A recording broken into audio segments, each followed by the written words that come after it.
صل وسلم على سيدي وحبيبي وطبيبي قلبي وجسدي وروحي. السلام عليكم ورحمة الله وبركاته.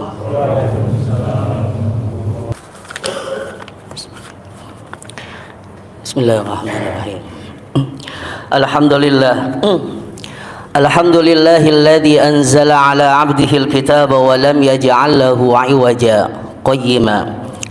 Ashhadu an la ilaha illallah wahdahu la syarika lah wa ashhadu anna Muhammadan 'abduhu wa rasuluhu la nabiyya ba'dah. Allahumma salli wa sallim ala sayyidina wa habibina wa syafi'ina wa maulana Muhammadin wa ala alihi wa sahbihi ajma'in, amma ba'd. Usi nafsi wa iyyakum bitaqwallah faqad fazal muttaqun. A'udzu billahi minasyaitonir rajim. Bismillahirrahmanirrahim. Ya ayyuhalladzina amanu ittaqullaha haqqa tuqatih wa la tamutunna illa wa antum muslimun. Wa qala aidan Bismillahirrahmanirrahim. Faman ya'mal mithqala dzarratin khairan yarah wa man ya'mal mithqala dzarratin syarran yarah. Shadaqallahul azim wa shadaqa rasuluhun nabiyul habibul karim wa nahnu ala dzalika minasyahidin wa syakirin walhamdulillahi rabbil alamin. Pertama-tama marilah kita panjatkan puji serta syukur kita kehadirat Allah Subhanahu wa taala yang telah memberikan kita berbagai macam nikmat, terutama nikmat iman, Islam serta siha wal afiyah. Ada satu nikmat yang tidak pernah harus kita lupakan, yaitu nikmat taufik dan hidayah Allah. Karena tanpa taufik dan hidayah Allah, walaupun fisik kita secara penglihatan kita adalah dalam keadaan sehat, namun tanpa taufik dan hidayah Allah, pasti akan berat kedua belah kaki kita melangkahkan ke masjid yang mulia ini. Namun seandainya pun kita kurang sehat maupun sakit, seandainya ada taufik dan hidayah Allah, maka akan terasa ringan kedua belah kaki kita menuju tempat masjid yang mulia ini guna melaksanakan satu kewajiban kita, yakni melaksanakan ibadah solat Jumaah.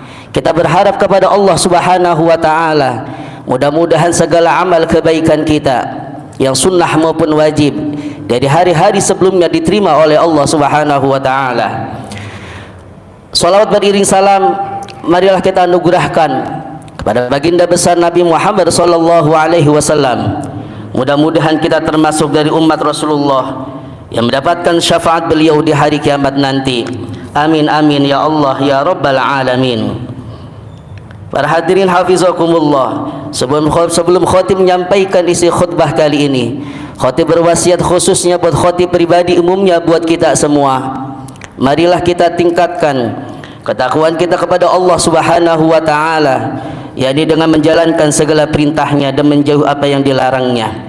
Para hadirin hafizakumullah, di zaman Rasulullah sallallahu alaihi wasallam, ketika Rasul melaksanakan hijrah dari kota Mekah menuju kota Madinah beserta para sahabatnya, Rasul ditemani oleh binatang yang sehari-hari selalu menyertai menemani beliau, yaitu onta, yang dimana onta ini berasal yang pertama dari Bani Haritha, kemudian dibeli oleh sahabat Nabi yang bernama Abu Bakar As-Siddiq.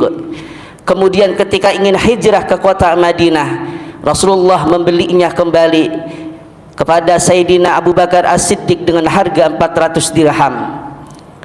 Unta ini beri nama dengan Al-Qaswah. Keistimewaan unta Nabi ini, setiap kali di dalam perlombaan maka selalu menang. Kehebatan unta Nabi ini, satu ketika unta Nabi ini mengalami kekalahan, sehingga para sahabat Nabi merasa tidak percaya unta Nabi ini yang bernama Al-Qaswah mengalami kekalahan. sehingga ketidakkepercayaan para sahabat dengan kalahnya unta Nabi terdengarlah di telinga Rasulullah sallallahu alaihi wasallam. Kemudian Rasul berkata kepada para sahabatnya, benar bagi Allah Subhanahu wa taala segala sesuatu yang tinggi, sesuatu yang menanjak tinggi di alam dunia, kecuali Allah akan merendahkannya. Para hadirin hafizakumullah, cerita singkat ini menggambarkan bahwa sebaik apapun perkara urusan dunia, sebaik apapun persoalan urusan dunia, pasti satu saat akan direndahkan oleh Allah Subhanahu wa taala. Sebagaimana kata dunia yang artinya adalah rendah, artinya hina.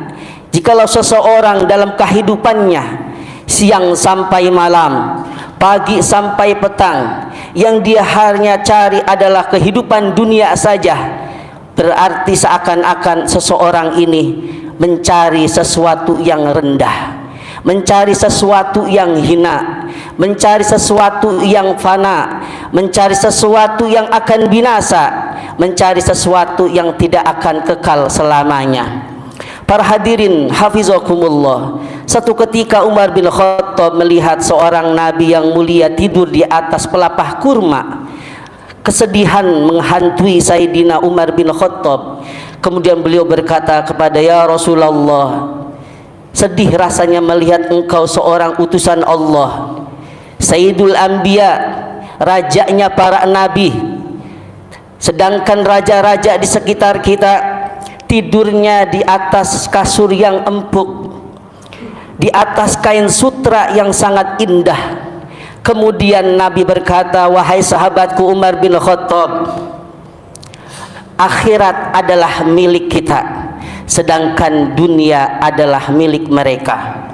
Para hadirin hafizakumullah, itulah kehidupan dunia seandainya setiap harinya kita hanya mencari dunia, dunia dan dunia saja. Saya teringat dengan pesan seorang ahli hikmah yang namanya tertera di dalam Al-Quran, yang bernama Luqmanul Hakim.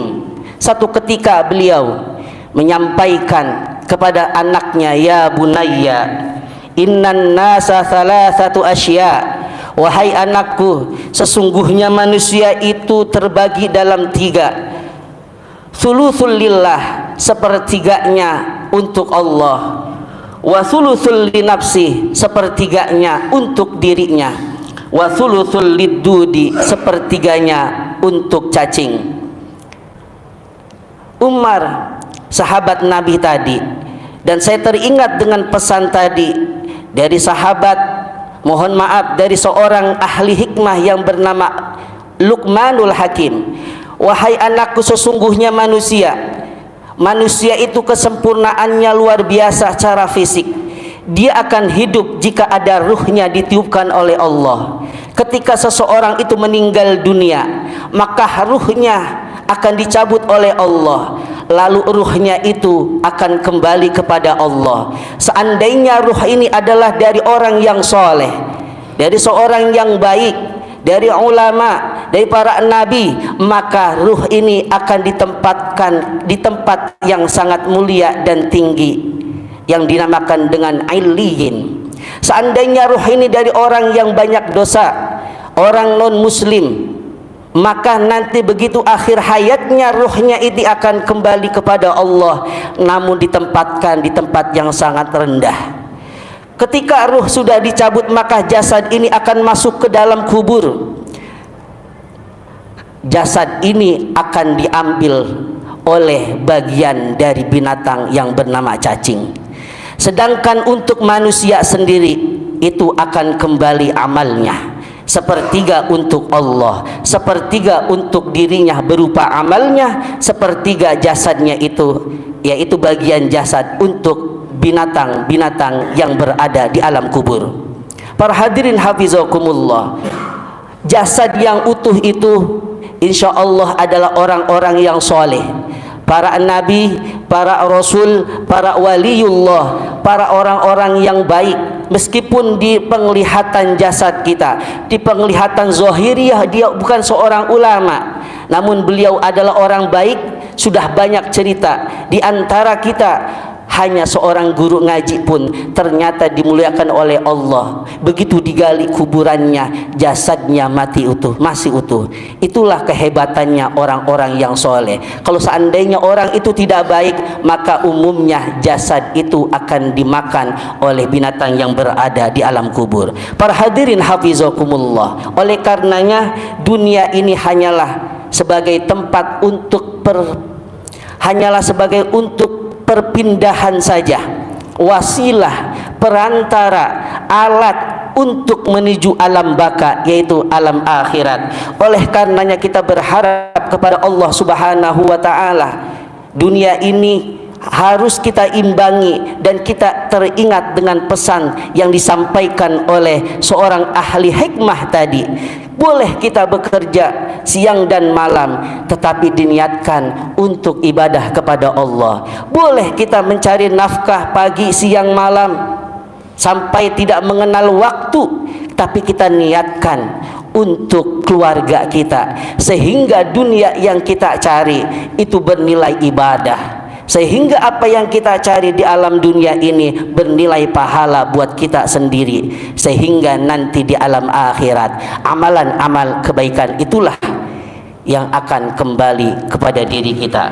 Dan mudah-mudahan kita termasuk dari umat Rasulullah sallallahu alaihi wasallam, mampu melaksanakan dan memanfaatkan umur yang diberikan oleh Allah Subhanahu wa taala, sebagaimana hadis yang disampaikan oleh Rasulullah sallallahu alaihi wasallam, "Man dana nafsahu wa amila lima ba'dal maut." Orang yang cerdas itu adalah orang yang mampu mengintrospeksi dirinya, kemudian suka beramal untuk kehidupan setelah kematiannya. Mudah-mudahan bermanfaat. Barakallahu li wa lakum fil Qur'anil azim wa nafa'ani wa iyyakum bima fihi minal ayati wa dzikril hakim.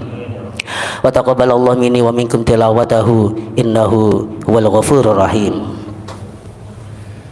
Allahumma shalli ala sayyidina Muhammadin